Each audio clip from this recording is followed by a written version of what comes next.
Rais wa Tanzania Samia Suluhu Hassan ametoa onyo kali kwa wanaharakati kutoka nchi jirani kuacha kuingilia masuala ya ndani ya Tanzania, akisisitiza kuwa taifa hilo haliwezi kuwa shamba la bibi ambapo kila mtu anaingia na kufanya apendavyo.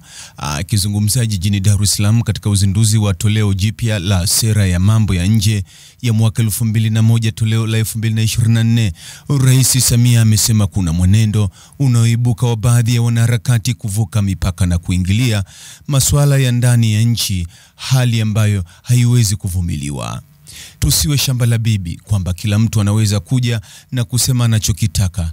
Tumeanza kuona mtiririko au mwenendo wa wanaharakati ndani ya region wa makanda yetu hii kuanza kuvamia na kuingilia mambo yetu huku, amesema Rais Samia, mwisho wa kumnukuu.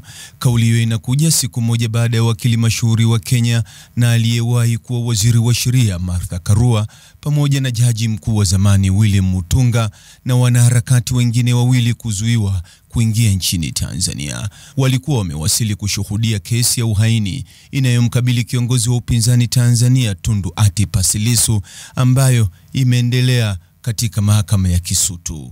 Kwa mujibu wa Karua, alifurushwa na kurudishwa Kenya kwa lengo la kumzuia kuhudhuria kesi hiyo. Mutunga na wenzake pia walielezwa kuwa walizuiwa katika uwanja wa ndege kabla ya kurejeshwa nchini kwao. Hadi sasa maofisa wa serikali ya Tanzania hawajatoa tamko rasmi kuhusu tukio hilo. Hata hivyo, kauli ya Rais Samia imeonekana kutoa mwelekeo wa msimamo wa serikali juu ya swala hilo. Sasa kama kwao wanadhibitiwa wasije kutuharibia huku, tusitoe nafasi.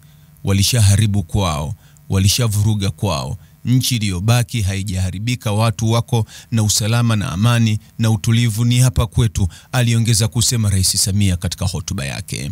Waziri wa mambo ya kigeni wa Kenya Korir Sing'oei amesisitiza umuhimu wa kuheshimu haki za binadamu na ushirikiano wa kikanda.